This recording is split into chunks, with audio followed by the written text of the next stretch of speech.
Today I'm talking about the Sokani X50 RGB LED light. The thing is all metal. There's a metal construction on the back. The yoke is all metal, the mount is all metal, barn doors here, they're all metal. The only things that are plastic are the knobs on the side, the battery holder, and then the electronics unit. Looking at the front of the panel, there's the barn doors, which I already mentioned. These actually will come off really easy. There's 4 screws on the side, and I just hand tighten mine. You can actually use an Allen key to tighten them even further. And the LEDs have this, I want to say protective covering / diffusion. It's a very hard plastic, and they diffuse the light really well. So the yoke has the regular stand mount, but it also has this 90-degree mount, which some lights put on, some lights don't. And this one also comes with an umbrella slot, which I give them extra brownie points for. The yoke is 2-sided yoke, but the one cool thing about this is there's teeth on one side and then just a washer on one side.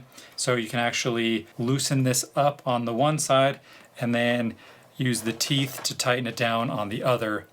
And I say one side or the other because this light is a 360-degree rotating light, which means you can have the grip side on whichever side you choose depending on your shoot. So powering the light, you can use the included power adapter. There's a jack adapter on the side here, and then it comes with a brick and then a couple lengths of cable. This side is only about 3 feet, maybe a meter.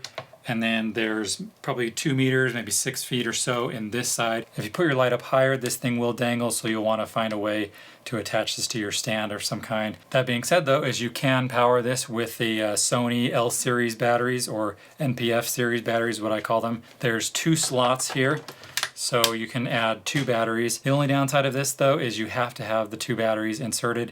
You cannot hot swap them either. You cannot have a dead battery because that equals empty battery slot. So you have to have 2 batteries inserted, but these are pretty easy to find batteries and they're fairly cheap, so it shouldn't be too big of a problem for most people. There is also a battery indicator on the side here, and then when you turn the unit on, there's a battery indicator on the LCD screen, which is really nice. Talking about the functionality, there's the on and off switch on the side, and then there's a couple wheels right here which you can actually press in. You can press in the dimmer wheel to cycle through the different modes. You can also press the direct buttons here, so some of the functionality is a little bit redundant. Same thing if you're in the effects mode, you can press the set button, it'll cycle you through the effects. You can also just push the effects button and that'll cycle you through the different effects. This thing does come with a remote. I'm actually going to let Gerald Undone explain this because he does the best job explaining this that I've ever seen. Why is it so big? I mean, seriously, this is the Pixel 3 XL and this is the Aperture remote. Now look at this Sokani remote. It's hilarious. It looks like the remote control from something that plays both DVDs and VHS, but all it really does is control the brightness and effects. Because that's something you should know. The only way to turn this light off is by flicking this big power supply switch, which of course completely kills the power and renders the remote useless. The most you can do with the remote is to turn the light down to 1%, but you can't turn it off completely. So that makes you wonder what the on-off button on the remote is for. It's for turning the remote on. The remote has its own power button. But seriously, this thing is hilarious. The contours on the back are straight out of 1991, and the buttons are comically loud. The screen on it is thoughtful though. The display on the light itself is on the back, where you likely won't be able to see it while filming yourself. So this screen here lets you know what brightness you're set to while in front of the camera.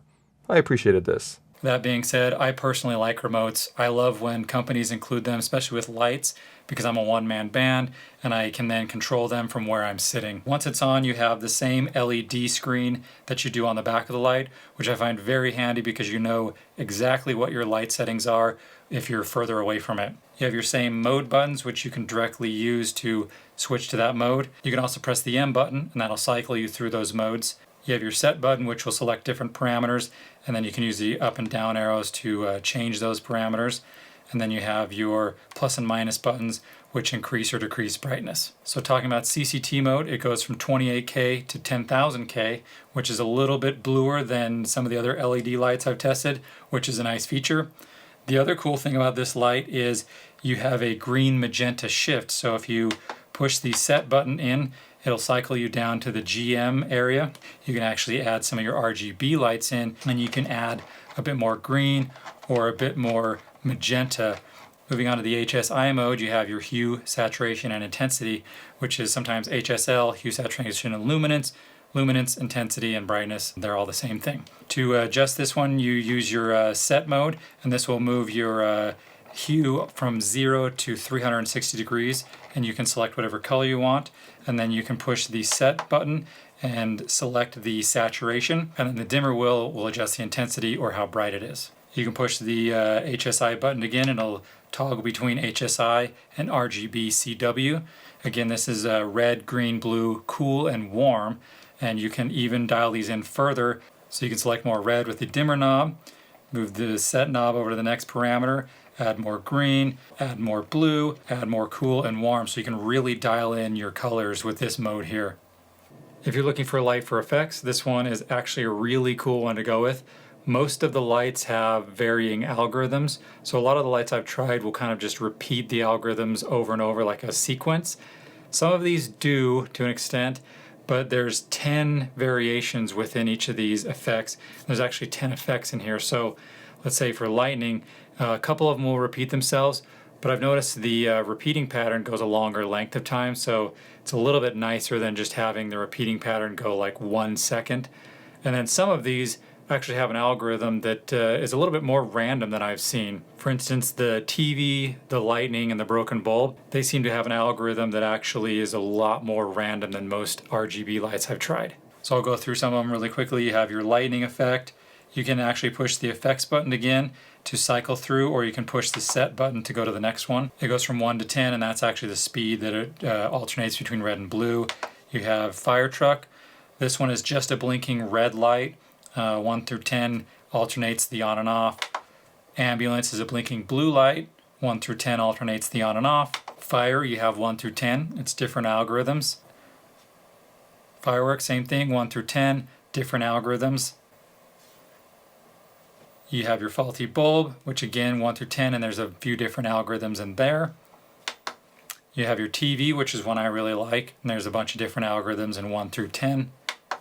And then you have your RGB circle, and it goes from 1 through 10. That one's just the different speeds of how fast it rotates through the color spectrum. So there you have it. There's some of the functionality and features of the Sokani X50.